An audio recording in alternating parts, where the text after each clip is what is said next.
Innal hamdalillah wassalatu wassalamu ala Rasulillah sayyidina wa maulana Muhammadin abdillah wala haula wala quwwata illa billah wa ba'd. Yang terhormat Kepala Balai Diklat Keagamaan dalam hal ini diwakili oleh Bapak Teguh Suyitno beserta tim, Kepala Seksi Pendidikan Diniyah dan Pondok Pesantren ini Bapak Haji Harsono MSI, mungkin ada yang belum kenal. Kalau kemarin itu sebelum pasal itu Pak Yosef sendiri, karena Pak Yosef sendiri memperpanjang umur menjadi pengurus fungsional, maka kemudian Pak Kepala KUA Wonosari menempati posisi Kepala Seksi Pendidikan Diniyah dan Pondok Pesantren. Kemudian seluruh panitia yang saya hormati, keluarga besar Pondok Pesantren Darul Quran Wal Irsyad, pengasuh yang dalam hal ini Romo Haji Ahmad Haris Masuki yang tadi mengisi manasik haji sehingga sini perwakilannya Pak Sunarno. Oke Pak Sunarno. Oke. Kemudian para peserta sekalian dari pimpinan atau pengasuh pondok pesantren yang usianya 17 tahun, Pak Budi dapat 17 tahun, ya, Pak Isam Sito dapat semangatnya, ya, dan seluruh hadirin wal hadirat rahimakumullah. Puji syukur alhamdulillah hari ini di tengah-tengah kesibukan panjenengan kita masih diperkenankan untuk bisa bertemu bersilaturahmi di aula utama Pondok Pesantren Darul Quran, yang rasanya tadi saya tanya sama Mas Anang berbuat memenuhi standar buat ternyata luar biasa katanya, ya. Inilah seperti hotel ya. Semoga menjadi kita para peserta sekalian karena satu minggu ya. Apa juga yang banget insya Allah nanti di bawah tim dari Balai Diklat Budaya Suara ini akan menyenangkan, akan menggembirakan kita semuanya. Terlebih materi yang diambil itu adalah tentang keseharian kita, tentang manajemen pondok pesantren, di mana kita tahu bahwa pondok pesantren ini adalah lembaga tertua di Indonesia. Sebelum Indonesia ada, pondok pesantren itu sudah ada terlebih dahulu, dan sampai sekarang pondok pesantren ini semakin eksis. Terlebih telah diterbitkannya undang-undang pondok pesantren khusus untuk Gunung Kidul. Ini sudah ada peraturan daerah tentang fasilitasi penyelenggaraan pondok pesantren, tinggal menunggu peraturan bupati. Tapi nampaknya tidak cukup karena bupatinya besok akan ada pilkada lagi. Tapi konsep dan segala sesuatunya sudah kita kawal terus sehingga nanti semoga sebelum beliau ini usai periodenya ini sudah bisa disarankan. Kalaupun belum, semoga kemudian di masa bupati setelah ini begitu. Dan kita dari Kementerian Agama senantiasa mengawal terus untuk pengesahan peraturan bupati sehingga kemudian bisa lebih implementatif lagi bagi keberadaan pondok pesantren di Kabupaten Gunung Kidul. Tadi saya ditanya wartawan, ada berapa pondok pesantren di Gunung Kidul?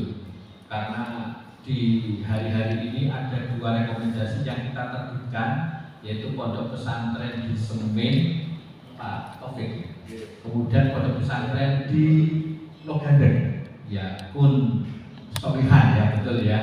Saya hafal kan itu satu daerah dengan saya.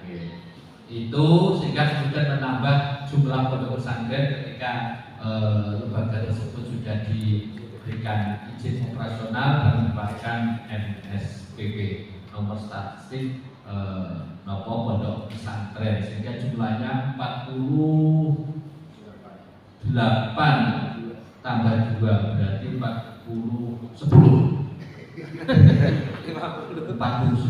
jadi 50 ya. Oke. Dan yang hadir pada saat ini tentunya semoga bisa mewakili dari seluruh pondok pesantren, di mana pondok pesantren ke depan itu memang harus terus memperbaharui pengelolaannya. Karena apa? Karena tuntutan masyarakat ini semakin tinggi terhadap pengelolaan pondok pesantren, keberadaan pondok pesantren ini semakin dibutuhkan. Orang tua itu akan nyaman, orang tua itu akan tenang ketika anak putrinya, putra putrinya ini telah dititipkan di pondok pesantren. Karena diyakini bahwa lembaga pondok pesantren terbentuk karakter, terbentuk keilmuan yang sangat kuat begitu. Oke, jadi karakter pondok pesantren dengan karakter yang ada ini insya Allah akan mampu menghadapi segala problematika zaman dan juga tentang keilmuan. Ini juga lebih bisa dipertanggungjawabkan. Syaratnya ini sangat kuat gitu. Ya seperti di pondok pesantren Darul Quran ini yang jumlah santrinya sekaligus juga rata-rata itu adalah mengikuti pendidikan formal. Ini pun 2.000 atau 5.000 Pak Joto.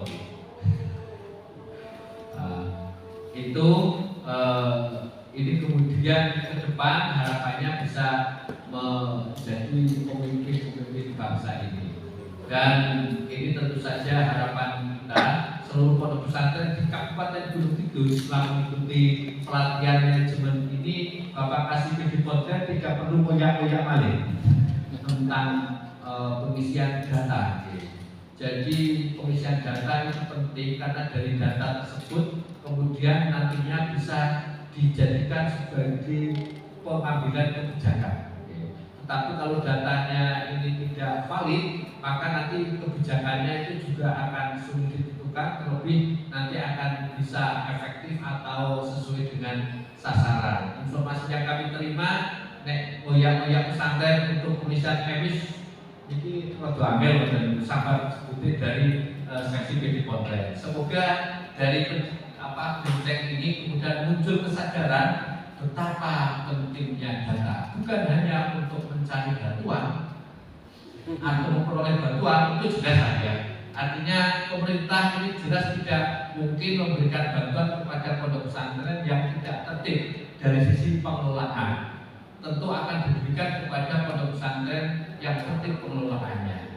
Tertib pengelolaan ini menunjukkan bahwa pondok pesantren itu peduli dengan program-program yang telah dicanangkan dan sekaligus bisa bersinergi dengan pemerintah dan juga negara kita ini sangat membutuhkan keberadaan pondok pesantren, karena dari pondok pesantren inilah muncul para pemimpin yang mempunyai semangat hubul waton minal iman, di mana cinta tanah air itu sebagian dari iman, karena ulama dari pondok pesantren inilah yang ikut berjasa mendirikan negara kita, negara kesatuan Republik Indonesia. Maka negara kita akan tambah kuat kalau pesantrennya kuat, pesantrennya kuat kalau manajemennya itu juga kuat, dan manajemen kuat itu harus terus ditumbuh kembangkan, harus terus dibiasakan. Insya Allah pelatihan dalam 1 minggu ini akan menjadikan kita semuanya,